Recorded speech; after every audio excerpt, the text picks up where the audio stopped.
Hey everybody, thanks for joining me. Today we're going to finish up the issues 2 and 3 of the Savage Dragon miniseries. We've already looked at Savage Dragon number 1, went over that in detail. I was listing or mentioning in that video how Savage Dragon number 1 was the best first issue of all the Image comics and the best miniseries of all the Image comics, and was the best comic series of them all, in my opinion, obviously, for years and years. It's not quite as interesting now as it used to be. I still collect it to this day. It's the only comic series I have every issue of, and it's an unbroken line going all the way back to when these were first created. So it's kind of interesting to me to have a run of comics by a single creator, a single vision, and a single mind that is going all the way back to issue 1. Decades now, and still collecting it to this day. Again, like I was saying, it's not as interesting now as it used to be, but that's a story for another day. But the miniseries, we'll do issues 2 and 3. Let's get into issue 2 right here. What do we got? Starts out dragging in a, looks like it would be a sewer. As an artist, I always find that illustrating lights shining at you is tricky. But this way that he does it, just got the flashlight and then these like lines and these circles. That's a really interesting way. It makes perfect sense. It reads like you totally get what he's trying to illustrate here. If you ever see lights shining at a camera lens, you know, there's always like weird reflection things going on. So anyway, just a random little thing here. I thought that was a really interesting way to show the light coming off a flashlight. But you see that Dragon has tracked down, I think this was supposed to be Eric Larson doing like a not so subtle parody of a Spider-Man type character. This is a guy named, he calls himself Arachnid. Giant, big, huge, fat, gross, multi-armed mutant monster thing. He refers to himself as Arachnid. He's like, ooh, Arachnid's scared. The police are going to get Arachnid. This is fun. He says, Arachnid's got pieces of guys bigger than you in his fecal matter. So I think that's pretty funny. Great double page spread with this giant monster and all these dead bodies all webbed up and rotting and gross, and Dragon approaching him down the sewer. You can see that there's the water effect going on the ground and the flashlight creating like a reflective light on the water. This figure here in the foreground done in mostly silhouette because of the light source behind it. It looks really neat. Like Larson, he's a master at this stuff. It looks great. So, of course, Arachnid here, he shoots, you know, web jizz out of his wrists. Dragon's jumping out of the way, shooting back at him. The fight, you know, continues. This is something that Larson will do a lot, I've noticed in his Dragon books. He'll have Dragon show up with a gun, but the guns are always useless. Like, they're almost like water guns. They might as well. They just don't hurt anybody or anything, and they get knocked out of his hand, so he just has to he just ends up punching him with his fists. So the guns are always seem to be mostly useless, it seems like, but whatever. Dragon punches him, sends him flying, and I'm trying to see if this is something that Dragon did. There's basically a shattered electrical wire right there, shows it dropping into the water. I don't know that that's something that Dragon did intentionally, but it electrocutes Arachnid, drops him down. He's still, I think he's still alive. Let's see. They're saying that this guy has been feeding on children. That's kind of disgusting. I'm just trying to determine if they're saying that this Arachnid character is dead or not. I don't think you ever see him again. So an interesting character design that shows up for at least one issue. But the cops are glad that Dragon's here, because now that he's on the police force, they've got a fighting force that can stand up to some of these horrible mutant monsters that the cops themselves just never could. And it's going back, it's like, you know, it says before, so it's back in the day when Dragon was still in the hospital. And she walks up to him and says, how are you doing today, Mr. Dragon? He's like, fine, I want to leave. Where are you going to go? He's like, I'm not sure, I can't stay here. And he's like, wait. What did you just call me? She's like, oh, Mr. Dragon, it's because you're green and you have that fin on your head. So he just kind of, a subtle smile. He's like, I like it. So I think that's an interesting way, and it makes sense. It's common sense. You get it why that he doesn't remember who he is. If you remember from issue 1, he doesn't know anything about his past, and so he doesn't even know a name. So they just kind of like start referring to him as Dragon, and he's like, all right, I like it. And his buddy, the cop here, is like, dragon, huh? Cute. Anyway, goes back to the cop guy, and he's just depressed because everything is falling apart. The super freaks, they refer to them, they're not mutants. They don't call them mutants or super villains. He just calls them super freaks. Are just going crazy, and they're a force that's hard for the cops to deal with. And you know, he's still having a hard time with everything. Getting back with the dragon when he was training, I've always liked this. That's not the best drawn gun ever, but I don't care. But he like fires like 6 shots and he nails it all in the exact same spot. So the cop's like, geez, where'd you learn to shoot like that? And it shows the dragon have a little bit of a freak out. He's like, I don't know where I came from. I don't know who I am. I don't get it. And the cop's like, dude, I'm sorry. Just calm down. The thing I like most about this entire page is this drawing right here. Erik Larsen, like I went on about in the last issue, he can do some subtle facial emotions in his drawings. I just don't think any of the other image guys could do. There's a look of like sadness and frustration in his eyes, the way his mouth is kind of drawn. You register the emotion, and you see concern over here. I know I keep bringing this up as an example, but you think Liefeld could do anything like this? Not even close. Not even close. Anyway, so this was in the past. We're going back to modern day. This is Super Patriot. He awakens, reborn.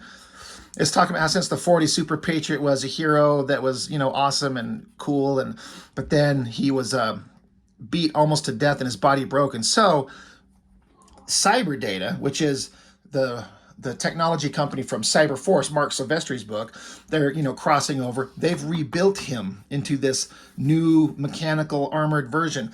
Now, if you're staring at this page with me, I mean, I think Erik Larsen's got the most ridiculous sense of humor, and I love it most of the time, and this is a great example. I don't know why he'd do something like this, but it's a great angle, the pose, the way he's sitting, the mask, but you can't help but just feel like there's something that's just drawing your attention. It's kind of subtle, something that kind of you focus on more than anything else. I don't know. It might be that star right on his dick.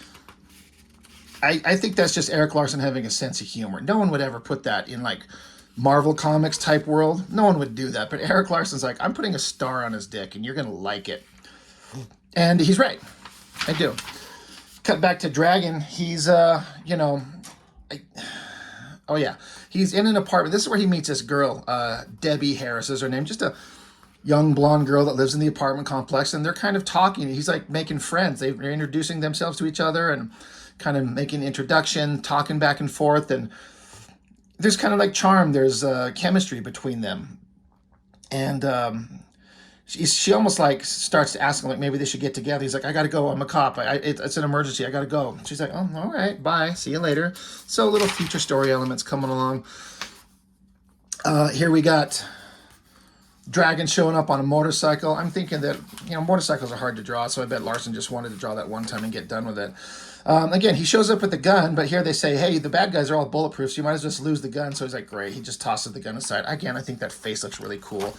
I like the way that he drew the glasses and everything. That looks awesome.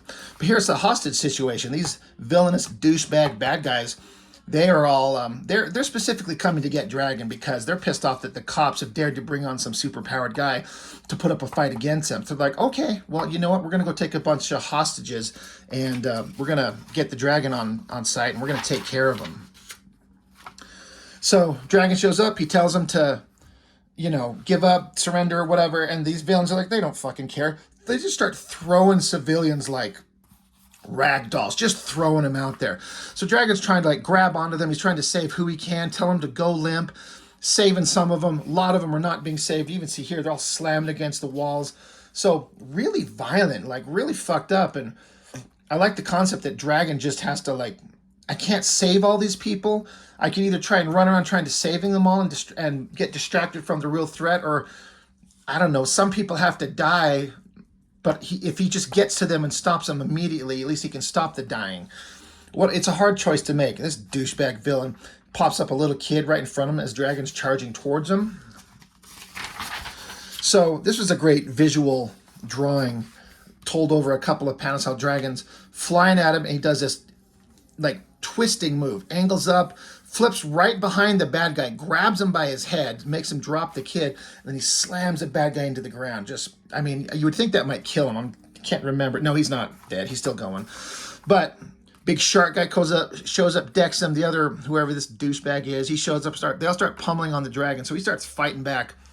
I always thought that this drawing, the way that it's the angle, like a top angle looking down, seeing the top of his head and the top of his shoulders, but the way that Larson drew his back muscles and his shoulders to be flexing and turning like that, that's a tricky angle to do, and I think he did real good.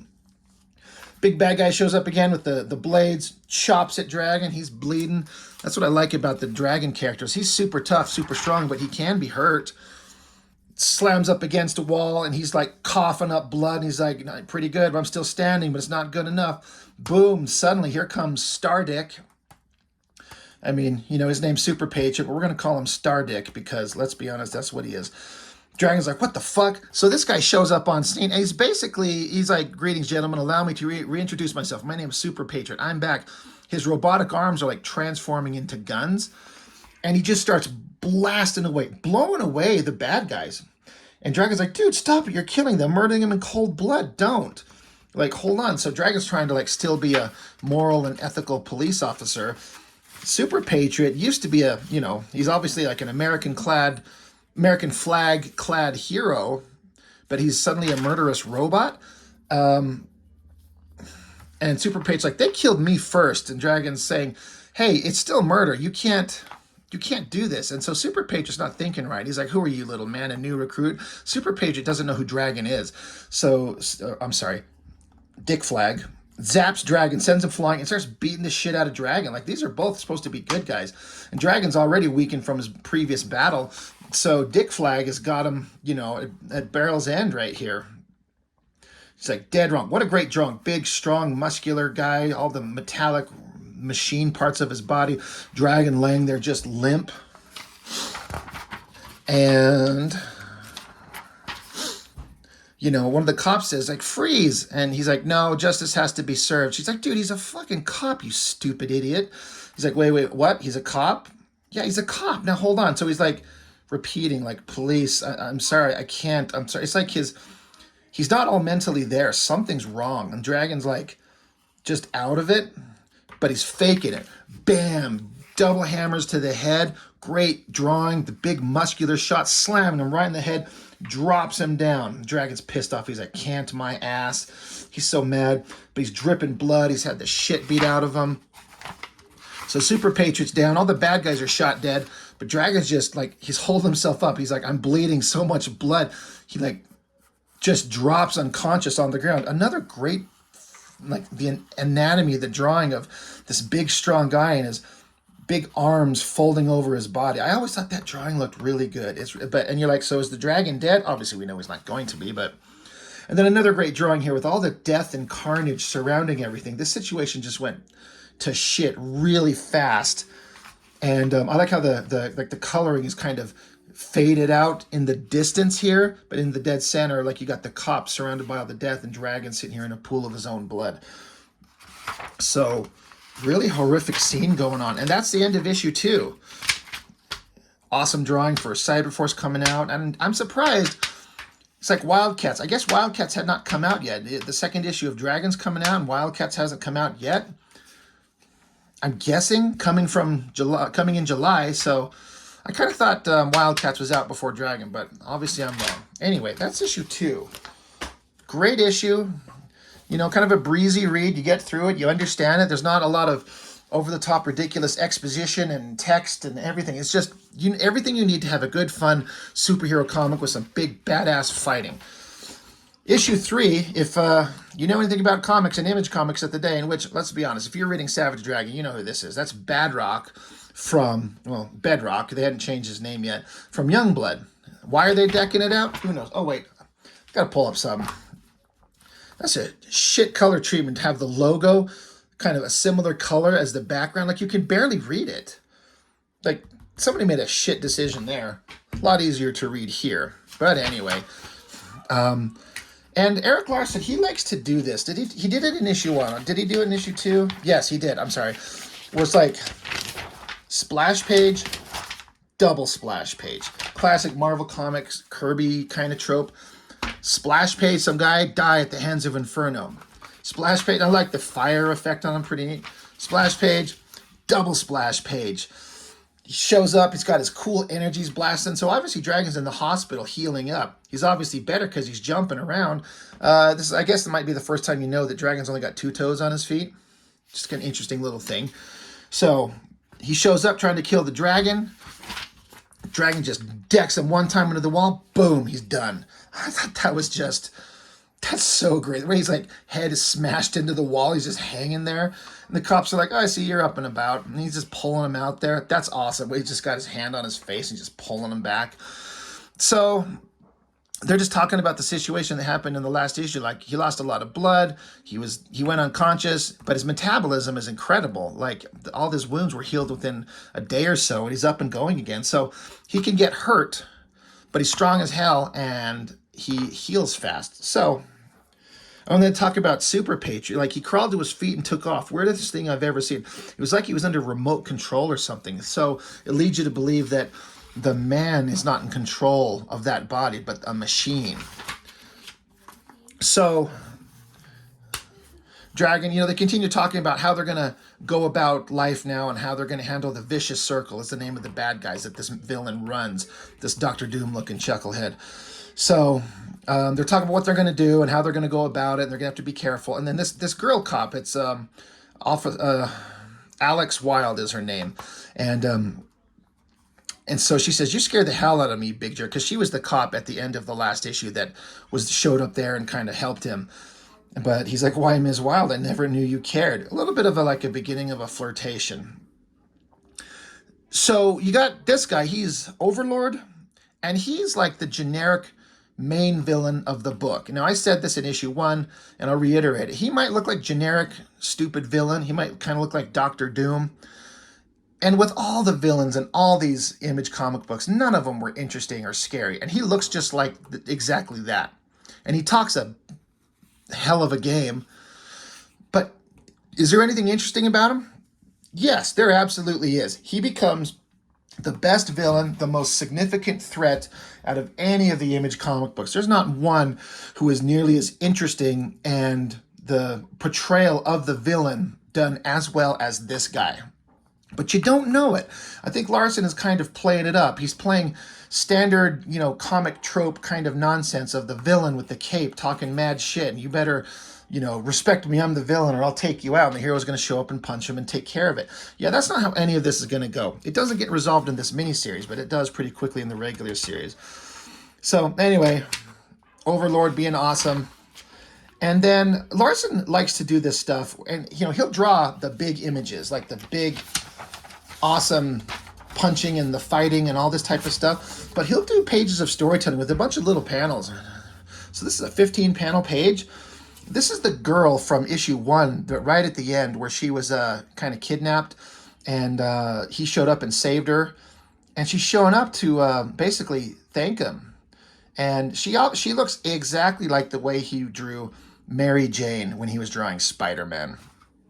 So I think that's either Eric Larson's not interested in trying to draw up a varying female figure, but I think he's very intentionally, very specifically trying to make her look exactly like that for future storylines come along. But she's showing up saying, you saved my life. I was scared, frightened. I never got the chance to thank you. She's like, there must be some way. Basically, she's like throwing herself at him. She's throwing her ass at him. And he's like, okay. And this nurse who's been with him since he was found, she shows up and kind of interrupts the scene. And Dragon's like, that's okay, Nurse Stevens. Dragon is saying, Miss Mills was just leaving. She's like, I was? He's like, I'll let you know if I can think of any way to repay you. Kind of just to send her on her way. So she goes, and she's like, what was that all about? Hostage negotiations. She kind of chuckles. So she comes in, and she's like, you really scared me. She's saying she was there when Mighty Man died. She knew him. Just basically, she's seen a lot of death and destruction, and it's getting to her.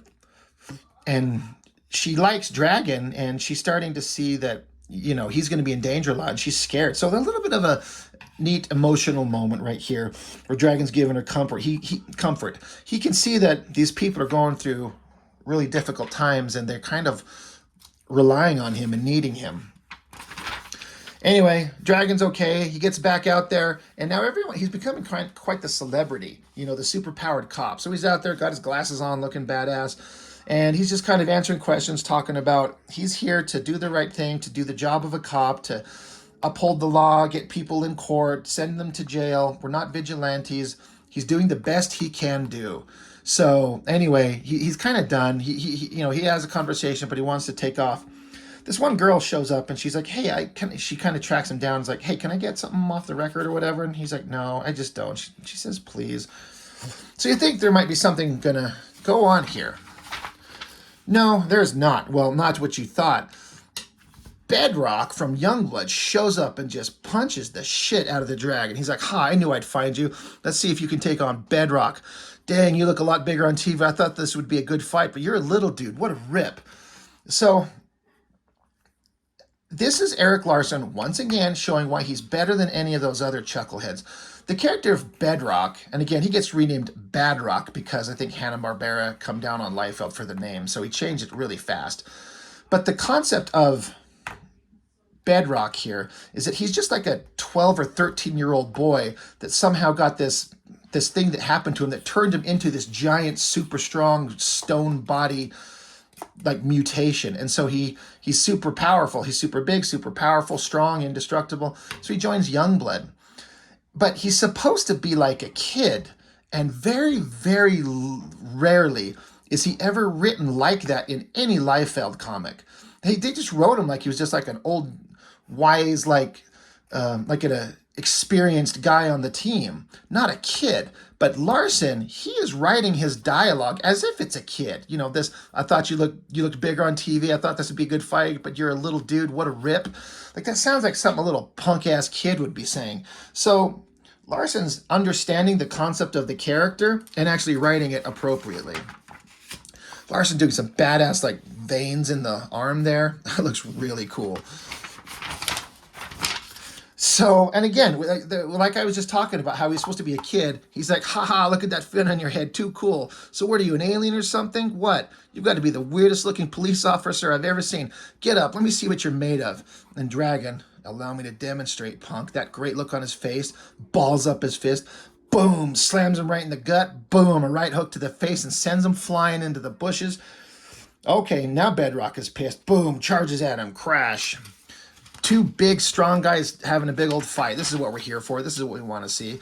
They crash into a building, go into an elevator shaft, and go falling down. And Dragon's kicking him right in the head. Stupid Image Comics 0. Again, I never got that thing. Big centerfold in the middle of the book. Nothing exciting, but it's okay. Kind of a silhouette page of them in the elevator shaft, Dragon dropping down, punching at him, trading blows. I think the elevator's rising up. That's why it's down low here, then it's there, then it's there. And it does this silly thing where this is a scene that was in an issue of Spawn as well. I'm not sure. I think McFarlane penciled it and then inked his own version, and then Larson inked his own version. But as this fight is going on, it's being shown on the news. So a couple of kids come up and they're like, "Oh, look, there's a big fight." And Spawn thinks that this is Spawn. He thinks these kids are pointing at him. They're coming to find him. He's like, "Oh shit, what? But no, they're just going to these TVs that are on there with Dragon on the TVs behind them. That was just a weird, random little thing that they threw in here, I guess to show that they're all existing in the same universe. But it's Spawn, showing that he's in that world. Anyway, now that little distraction is done and over with. Back to the big fight. 12-year-old punk Bedrock, he's like, "I'm going to rip you in half." Dragon's like, "Not in this lifetime, Rocky." And they're like having a little muscle off here. Dragon gets thrown through the wall, but I like how he like spins over and lands on his feet and drops down. Like, he's ready. Like, he's a smart tactical fighter. And this dummy's just a big like bulldozer. He's coming running at him. So as he charges at him, Dragon jumps, does a flip, twist, kick, boots him right in the ass. Really great, showing that Dragon is a smarter fighter. I love all the drawings in that. That's really good. And it sends stupid Bedrock out the wall of the building. Apparently they're right on the edge of like an ocean somehow. So he's down in the water. So Dragon's up here like, "Hope he can swim, punk." And then a little panel to show a little bit of patches of time and a little bit of concern. Like, shit, he hasn't come up. God damn it, he can't let him drown. Dragon is a good man. He's a good cop. So he dives in there. I love that. It's almost like he's flying, but he's just doing a dive. The motion, the speed lines, that drawing, that's great. Splash! He's underwater. Stupid Bedrock was just waiting. You know, like he apparently either he doesn't need to breathe or can hold his breath for a long time. So Dragon gets down there, boom! Bedrock decks him in the face again. Dragon's had it. He's fucking mad as shit. So he just starts hammering on him. Boom, boom, boom, boom. He's so done with this shit. Picks him up. Got his hand balled back. His fist balled up. Boom! Sends Bedrock flying right out of the water. Dragon jumps out of the water. He's pissed. He's like, that's done. Plows into Bedrock again. He's like, I've had enough. And they're rumbling. It just keeps going. They're destroying everything. But Dragon's through playing with this guy. Another little story thread start here is there's this little old lady, and there's a picture of the dragon on the TV, and she's like, Rodney, you're alive. And then there's this picture of this guy here, a skinny looking guy with a green hair mohawk. So we're led to think, is this him? I'll spoil it for you. I don't remember how many issues down the road it is. It's not too many in the regular series. It is not. This just old lady thinks it is because he's green and got a fin, and her son had a green mohawk. And so it was a little, a thing to throw us off here. But no, that is not the dragon. It never was. And it eventually ends up not going anywhere. But that's Larson throwing that stuff in there to kind of give a little mystery and drama to it. Anyway, back to the fight. Suddenly Bedrock, he's like, okay, that's enough. All right, stop. Okay, knock it off, you dork. Jeez. He's like, it's not, time out. And Dragon's like, I stopped. Now what the hell is that all about? And Bedrock's like, take it easy, man. I just wanted to see if you were tough enough to join Youngblood. How do you think Dragon feels about that? Double page spread. Boom! Wham! What a great use of a double page spread. Man, knocking Bedrock right in the fucking face. You can tell Dragon is pissed off at that shit. He jumps up on top of it and says it. That is the stupidest thing I've ever heard. Bedrock says, it happens in Marvel Comics all the time. That's funny. So, again, that is a very childish, stupid thing to do. Very in character for this 12-year-old boy in this giant body. Dragon says, are you out of your mind? You picked a fight with me and caused thousands of dollars in property damage just to see if I was tough enough to go to your silly pajama party? Get a clue. And Bedrock's like, I'm sorry. Can I go now? And I like this drawing. I'm going to bring it up closer to the camera.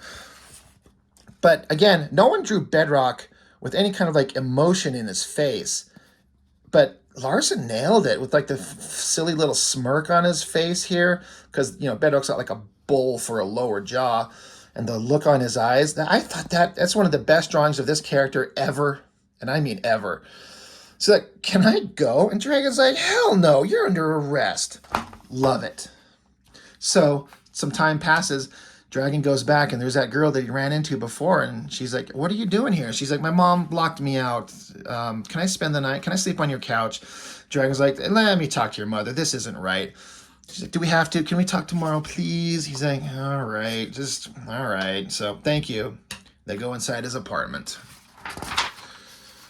Cut back to, you got Die Hard and Shaft busting stupid Bedrock out of jail, and he's like, thanks for getting me out of jail. Dragon's a real jerk. And Shaft is like, dude, fixing the damage is going to set you back a few bucks, Bedrock. Die Hard saying, Shaft is right. You should be more careful. Cut back to Frank, the cop that's befriended the dragon. He gets a phone call. And I'm not going to read you the whole text, but basically they're blackmailing him. They're saying, hey, we know all about this stuff. You think you can get away from that? We got all these secrets about you. We're watching you, buddy. Don't worry, you're not going to get away from this. And then they hang up the phone. You got Overlord and Skullface is this character's name. They're using blackmail rather than brute force to screw up the dragon's life. And poor Frank here, he's just like, oh my God, holy shit, what do I do? They know who I am. They know who my wife is. They know where my family is. They know everything. What do I do? And that's where the miniseries ends. So a great, simple, fun, interesting fight between some characters from the other books. Great use of double page spreads and action and drama. God, Larson is so good at this.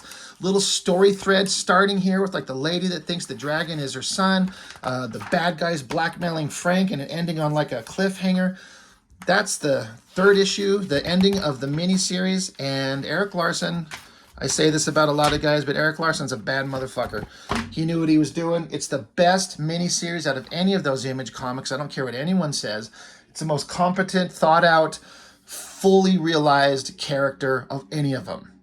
And it's one of my favorite characters from all of these things. So that's the end of issues 2 and 3. I want to continue on with the regular series, but I'm struggling finding where my beginning run of these books are. I got to go digging. I thought I dug through all the comics that I had, but I never did run into my box of the Dragon. I mean, I ran into many Dragon comics because I've got 260 of them, but I'm looking for the first 50 issues or so, and I haven't quite ran into them yet. But great series, well done, well executed. Eric Larson is the man. And it's a shame not all the Image comics were this good, because the world in the comics world might look a little bit differently now. But that's all I've got for this one. Thanks for joining me, and I will see you on the next one.